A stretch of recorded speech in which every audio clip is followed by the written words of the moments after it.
Sākotnēji Jenuts pamanīts Balvu novada Stompaku meža masīvā, mednieku kamerās meža cūku pievilināšanas vietā, pēc kā tika atpazīts un nekavējoties pieņemts lēmums to nomedīt. Kamera pīpiksēja interesantu zvieru un Latvijas dabas faunai raksturīgu aizveitrainu asti.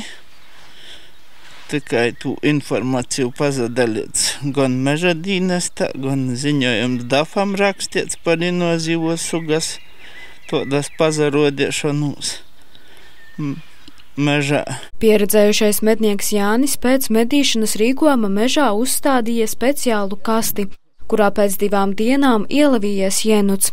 Tā kā jenuts ir Eiropā invazīvās sugas pārstāvis, tas nonāvēts. Bija īluktis uz svaigos gaļas gabals, medējuma gaļas.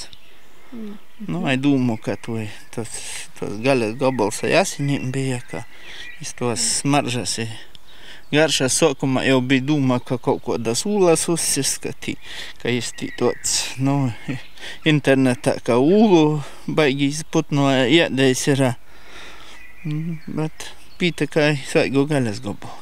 Šis oficiāli ir pirmais gadījums Latvijas vēsturē, kad savvaļā nomedīts jenuts.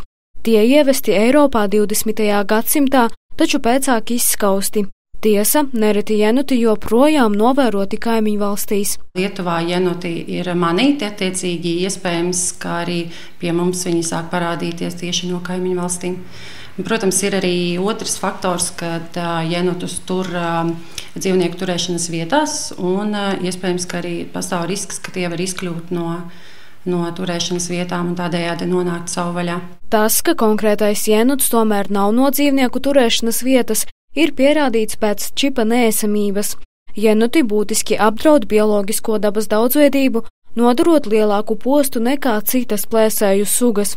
Var nopietni ietekmēt vietējās putnu populācijas, izpostīt līgstas, izplatīt slimības, piemēram, trakumsergu. Jenuts var medīt gan sauszemē, gan ūdenī, gan kokos, tādējādi apdraudot daudzas kokos ligzdojošas putnu sugas, arī abiniekus. Arī ir uzstādīts daudz vairāk medību kameru tieši Balvu novadā, lai novērstu situāciju, ka iespējams tur ir arī vēl citi jenuti.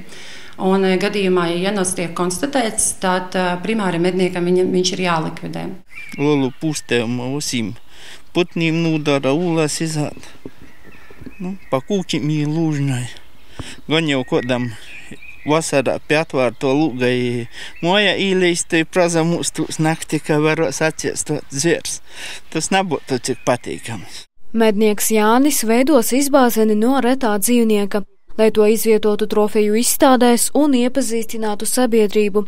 Nereti cilvēki mēdz jaukt jenutus ar Latvijā bieži sastopamajiem jenutsuņiem. Jenutam ir tādi gredzeni uz astes, kas viņu atšķir no jenutsuņa. Ja jenutsunim aste ir pelēka vienā krāsā, tad jenutam ir tie gredzeni uz astes. Tas viņam, un arī uz putniņām jenutsunim ir tikai ap actiņām tumšs, bet jenutam ir vēl tāda strīpa pāri.